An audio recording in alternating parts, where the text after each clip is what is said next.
Nah, ini mekanisme terjadinya batuk.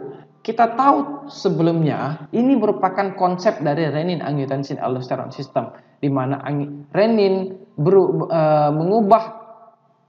mengubah angiotensinogen menjadi angiotensin 1, kemudian angiotensin 1 dibantu dengan enzim ACE berubah jadi angiotensin 2, dan angiotensin 2 nanti yang berakibat pada reseptor-reseptor angiotensin nantinya, reseptor angiotensin 2. Nah, fungsi S untuk menurunkan tekanan darah adalah perubahan penghentian atau penghambatan dari angiotensin 1 menjadi angiotensin 2. Nah, namun S memiliki efek lain, yaitu S ini memiliki efek menghentikan bradikinin, menghentikan produksi dari hormon bradikinin agar tidak terjadi yang namanya iritasi bronkial atau produk inaktif nantinya hasil dari bradikinin.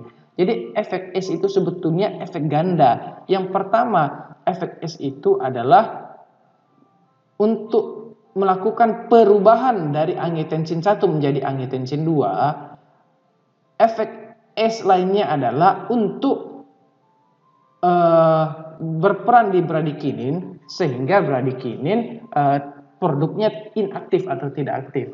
Nah, ketika diberikan obat-obatan golongan S inhibitor, maka kerja enzim S tadi tidak akan bisa dilakukan, sehingga tidak terjadi perubahan angiotensin 1 menjadi angiotensin 2, namun juga berakibat daripada bradikinin yang tidak diinaktifkan oleh enzim ACE. Karena kita berikan ACE inhibitor, maka yang akan dihasilkan adalah peningkatan bradikinin.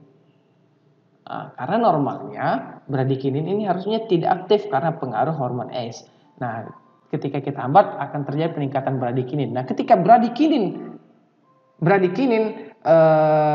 meningkat, maka respon batuk akan dihasilkan, yaitu melalui iritasi bronkial, mengiritasi bronkus, akan terjadi respon batuk kering pada orang-orang yang diberikan obat-obatan golongan S inhibitor ini. Jadi kenapa orang diberikan captopril bisa batuk? Karena efek dari captopril itu sendiri bisa meningkatkan bradikinin, sehingga bradikinin bisa mengiritasi bronkial. Itu jawabannya.